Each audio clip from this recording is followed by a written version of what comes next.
all, and even after fans successfully petitioned them to go ahead with the US release, a limited print run meant that the game disappeared from store shelves almost immediately. For a while, it seemed like that would be the end of it. Today, however, the story could not be more different. Xenoblade's main character made it into the latest Super Smash Bros. Roster, a new game in the series is scheduled to hit the Wii U later this year worldwide, and the original game has now been ported to the new Nintendo 3DS, with a digital release ensuring that the game will now be easily available for those who want to play it. This is very good news, because it just so happens that Xenoblade Chronicles is a great game that deserves as wide an audience as possible. While it's clear that considerable graphical compromises had to be made in order to port this massive game from the Wii to the new 3DS, the game's sprawling environments and epic scale remain impressively intact even in handheld form. Xenoblade Chronicles opens in the midst of a timeless battle between two giant sword-wielding gods called the Bionis and the Mechonis. After one final strike, their fatigue and wounds finally take their toll and they both become motionless where they stand, forever locked in combat. Eons later, the gods' corpses have given rise to various forms of life. The human-like Homs and other organic creatures live on the Bionis' body, while the Mechonis is home to the Mechon, vicious robots who relentlessly attack and feed on Homs.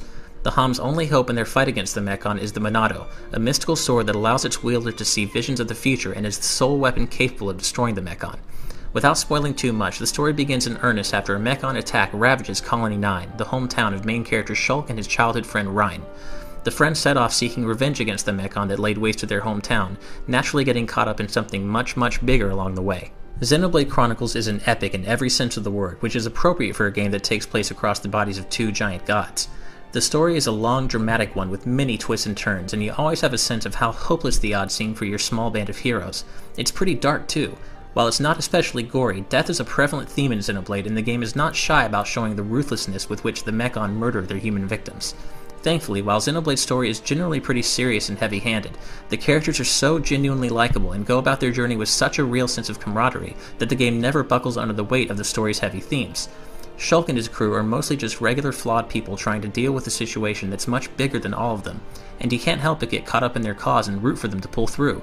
Xenoblade's characters aren't just players in the story, they come off as fully realized established people within their world, which is evident in all